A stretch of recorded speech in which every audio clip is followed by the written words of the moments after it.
नमस्कार, बहुत स्वागत है आप सभी का। मैं हूं आपके साथ अमृता गर्ग और आप देख रहे हैं किसी भी खबर का संपूर्ण विश्लेषण करने वाला शो लाई डिटेक्टर टेस्ट। साल का पहला दिन है और यरूशलेम में एक दुश्मन के खिलाफ दो जानी दुश्मनों की प्लानिंग का खुलासा हुआ है। दरअसल मिडिल ईस्ट की जंग में अगले कुछ महीनों के दौरान बहुत बड़ी तब्दीली हो सकती है और इस जंग का सेंटर यरूशलेम हो सकता है।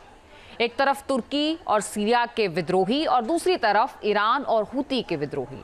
इन दोनों गुटों का मकसद एक ही है, इजराइल से बदला लेना। लेकिन क्या ये इतना आसान हो पाएगा? मिडिल ईस्ट की जंग, यरूशलेम में शुरू हुआ विध्वंस।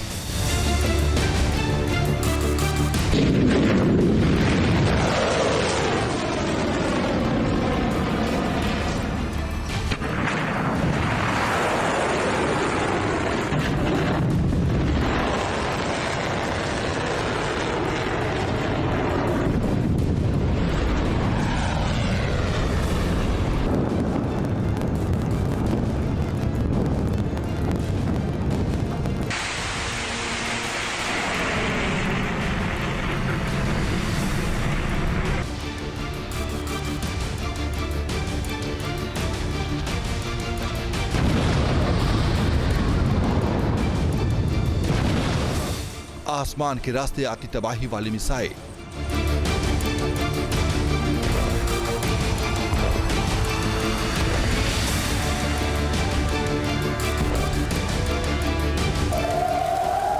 फिजा में जंगी सायरन की खौफनाक गूंज।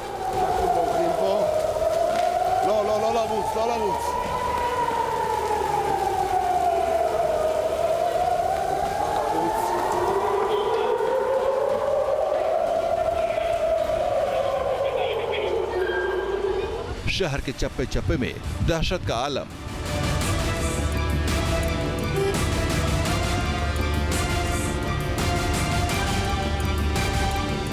नए साल के जश्न की खुमारी यरूशलेम में गरजती मिसाइलों से टूट चुकी है।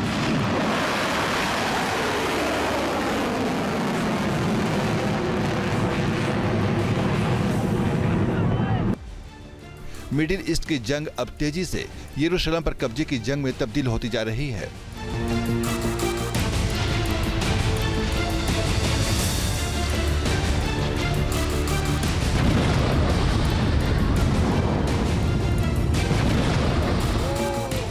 यमन की राजधानी सना पर इजरायली और अमेरिकी हमले के ठीक एक दिन बाद 24 घंटे के भीतर यमन के हुती विद्रोहियों और हमास के आतंकियों ने इजरायली शहर यरूशलेम और तेल अवीव को दहला दिया।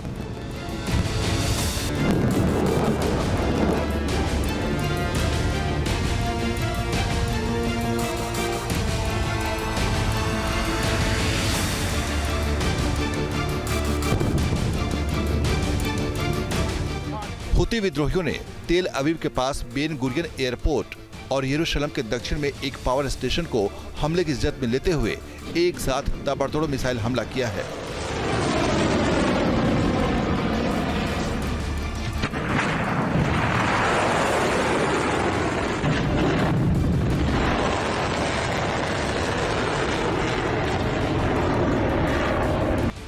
हुती विद्रोहियों ने इजरायल को मिटाने और यरूशलेम पर कब्जा करने की कसम दोहराई है। इस वजह से यह ताजा हमला कई लिहाज से रणनीतिक माना जा रहा है। मसलन हुती विद्रोहियों ने इस अटैक में हाइपरसोनिक बैलिस्टिक मिसाइल और जुल्फिकार बैलिस्टिक मिसाइल का इस्तेमाल किया है।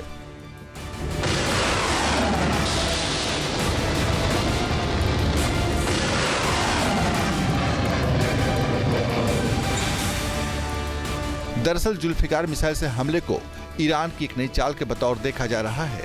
जुल्फिकार मिसाइल हुती विद्रोहियों के हाथों में ईरान के जरिए ही पहुंची है। इस मिसाइल के इस्तेमाल में छिपे संकेत को समझिए। ईरान ने जुल्फिकार मिसाइल का नाम पहले शिया इमाम अली इब्न अबी तालिब की तलवार के नाम पर रखा है।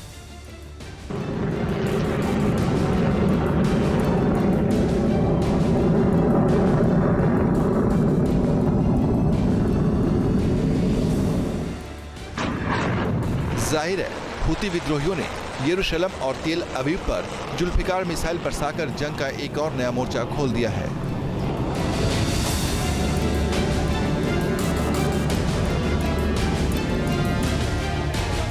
बशर अल असद सरकार के तख्ता पलट के बाद सीरिया में इजराइल की बढ़त और ईरान को मिली मात ने हुती और हमास जैसे उसके प्रॉक्सी संगठनों को बदले की आग में झुलसा दिया है।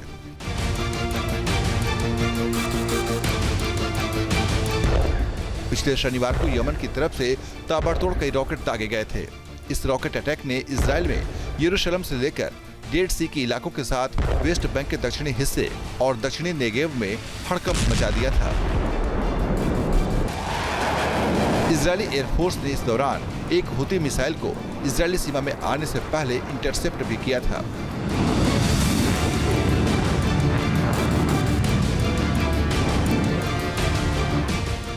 डिफेंस एक्सपर्ट कह रहे हैं कि इन हमलों के जरिए हुती विद्रोहियों ने साबित करने की कोशिश की कि यमन में इजरायल की कार्रवाई के बावजूद वो पलटवार करने से नहीं चूकने वाले।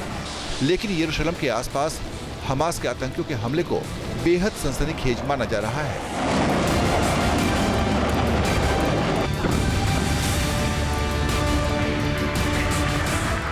गजा में इजरायल ने हमास को लगभग निस्तनाबूद कर दिया है, लेकिन इस हालात में भी हमास ने इजरायल पर अटैक करने की ताकत दिखाई है, तो इसका मतलब है कि वो रीग्रुप होने की तैयारियों में जुट चुका है।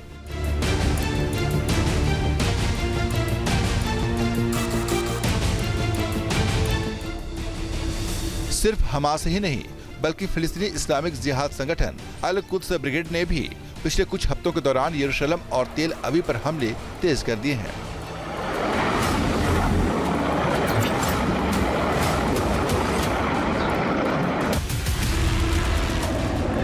अल कुद्स के रॉकेट विंग ने इन हमलों को अंजाम दिया है और दावा किया है कि इन हमलों के रास्ते फिलिस्तीनियों पर इजरायली सेना के हमले और पवित्र अल अक्सा मस्जिद को कब्जे में लेने की इजरायली साजिशों का जवाब दिया गया है।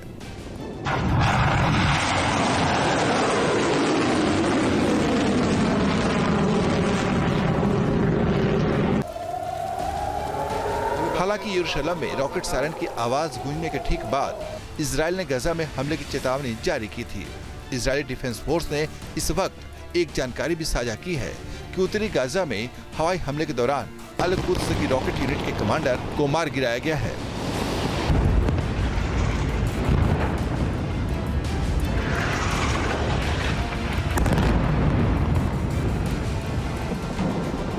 साफ दिख रहा है कि गजा में हमास की तबाही, लेबनान में हिजबुल्लाह की बर्बादी और यमन में हुती विद्रोहियों को बारूद में दफन करने की इजराइल और अमेरिका की कवायद को रोकने के लिए यरूशलेम की तरफ हथियारों का मुंह मोड़ने की कोशिश हो रही है।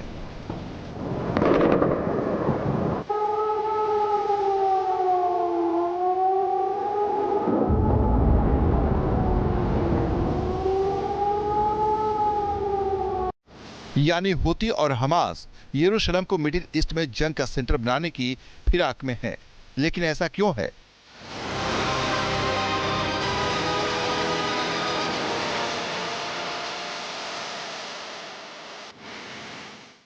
इसका जवाब यरूशलेम सहित तुर्की और सीरिया में मौजूद 3 धार्मिक प्रतीकों में मौजूद है।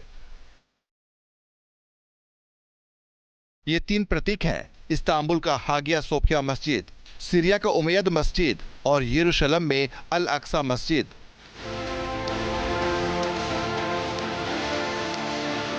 इन प्रतीकों से इस्लाम, यहूदी और ईसाई धर्मों की जड़ें जुड़ी हुई हैं।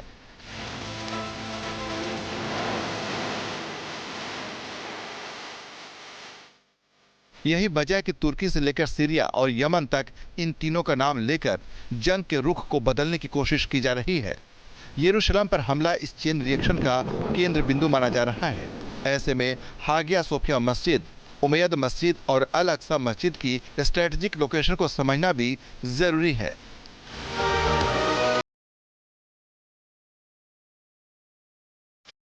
दरअसल इस्तांबुल में पिछले 1500 साल से मौजूद हागिया सोफिया मस्जिद इस्लाम और ईसाई दोनों धर्मों के लिए पवित्र स्थल माना जाता रहा है। 537 ईस्वी में बाइजेंटाइन शासक जस्टिनियन ने इसे एक चर्च के बतौर बनाया था, लेकिन वर्ष 1453 में ऑटोमन शासक सुल्तान महमद ने इसे मस्जिद में तब्दील कर दिया। हालांकि 450 साल बाद तुर्की के कमाल अतातुर्क ने इसे एक म्यूजियम बना दिया था, लेकिन 4 साल पहले तुर्की के राष्ट्रपति एर्दोगान ने हागिया सोफिया को फिर से मस्जिद मानने की घोषणा कर दी। दमिश्क की उमैयद मस्जिद को लेकर भी ईसाई और इस्लामी शासक आमने सामने रहे हैं।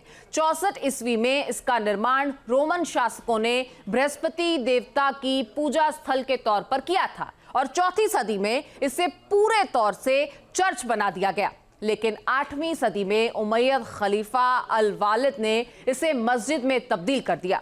तो वहीं यरूशलेम के अल अक्सा मस्जिद को लेकर यहूदी, ईसाई और इस्लाम को मानने वालों के बीच अलग अलग दावे हैं। यहूदी मानते हैं यहां फर्स्ट और सेकंड टेंपल का निर्माण किया गया था।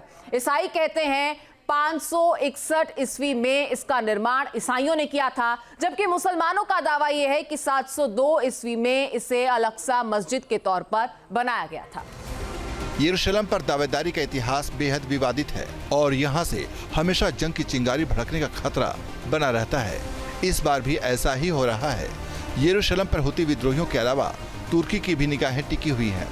तुर्की के राष्ट्रपति एर्दोगान के बेटे बिलाल एर्दोगान ने खम ठोक कर कह भी रखा है कि हागिया सोफिया और उमैयद मस्जिद के बाद अब बारी अल अक्सा मस्जिद की है। कल हागिया सोफिया, आज उमैयद मस्जिद, कल अल अक्सा।